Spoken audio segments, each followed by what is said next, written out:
더불어민주당 원내대변인 이무경입니다.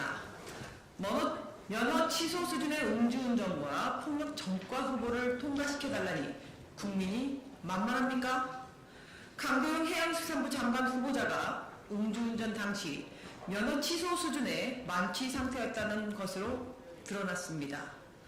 면허 취소 수준의 만취 음주운전은 피해자가 없더라도 살인미수와 다를 바 없다는 것이 국민의 눈높이입니다. 골라도 어떻게 이런 부적격 후보를 골랐습니까? 사람이 그렇게 없습니까? 이런 부적격 후보를 인사검증에 통과시키고 국민 앞에 내보이다니 윤석열 정부의 윤리의식에 심각한 의문을 제기합니다. 윤석열 대통령은 만취 음주운전, 폭력전과 후보를 장관 자리에 올려달라고 할 정도로 국민이 우습게 보입니까? 아니면 인사검증 결과를 제대로 보고받지 못했습니까? 윤석열 대통령의 인사참사인지 한동훈 장관의 검증참사인지 국민은 묻고 있습니다. 한동훈 장관은 윤석열 대통령에게 제대로 보고했는지 밝히고 이런 부적격 후보를 검증에 통과시킨 데 대해 국민께 사죄하십시오. 윤석열 대통령은 자신이 해왔던 인사 관련 발언들을 잊지 않았다면 강도영 후보자에 대한 지명을 철회하십시오. 강도영 후보자도 부끄러움을 한다면 즉시 장관 후보직에서 사퇴하고 국민께 사죄해야 합니다.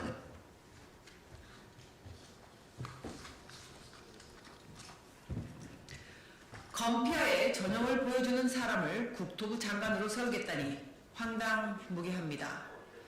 박상우 국토교통부 장관 후보자에 대한 의혹이 끊이질 않고 제기되고 있습니다. 강도영 해양수산부 장관 후보자보다 더욱 문제가 심각한 것이 박상우 국토교통부 장관 후보자입니다. 박상우 후보자는 LH 직원 투기 당시 사장이었음에도 퇴직 후 뻔뻔하게 성과급을 수령했고 이후 LH로부터 연구 용역을 수주하는 전관 특혜를 받았습니다. 또한 2005년 아파트를 매수하면서 실제 거래 가격보다 1억 1천만 원가량 낮은 가격으로 다운 계약서를 쓴 것으로 확인되었습니다. 그 밖에도 최순실 미르재단에 대해 적절한 협력 파트너라고 발언했고 논문 표절과 부실한 해외 출장 보고서 등 각종 의혹들이 양파 껍질 벗겨지듯 나오고 있습니다. 검피아의 전형을 보여주는 이런 사람을 LH 개혁 등 건설 분야 부패 이익의 고리를 끊어내야 할 국토부 장관으로 세우겠다니 황당무계합니다.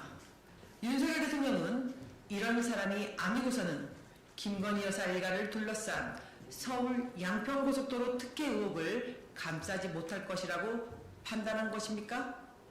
더불어민주당은 국토교통부 장관 인사청문회에서 장관의 도덕적 자격을 꼼꼼히 검증하는 것은 물론이고 전세 사기 피해와 서울 양평고속도로 사업 등에 대한 해결 의지를 꼼꼼히 따져 묻겠습니다.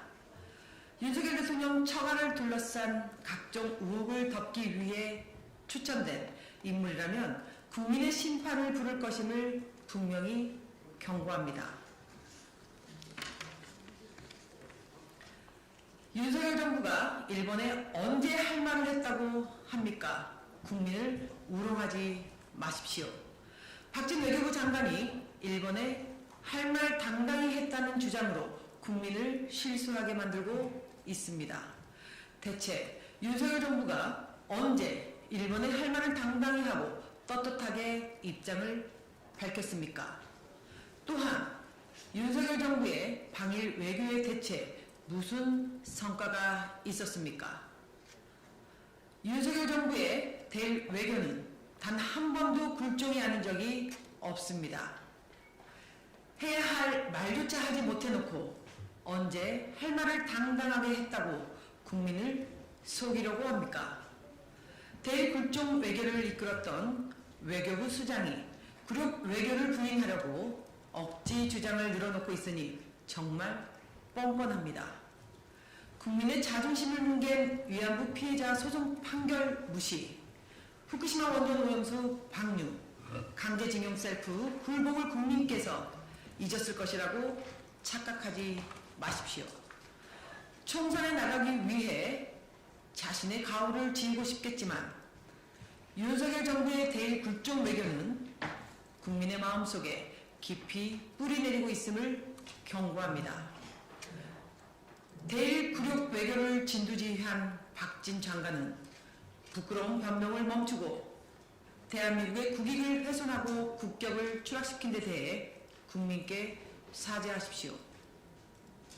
그것이 국민의힘 후보자로 지역구 유권자 앞에서 그나마 얼굴을 들 수 있는 길이 될 것입니다.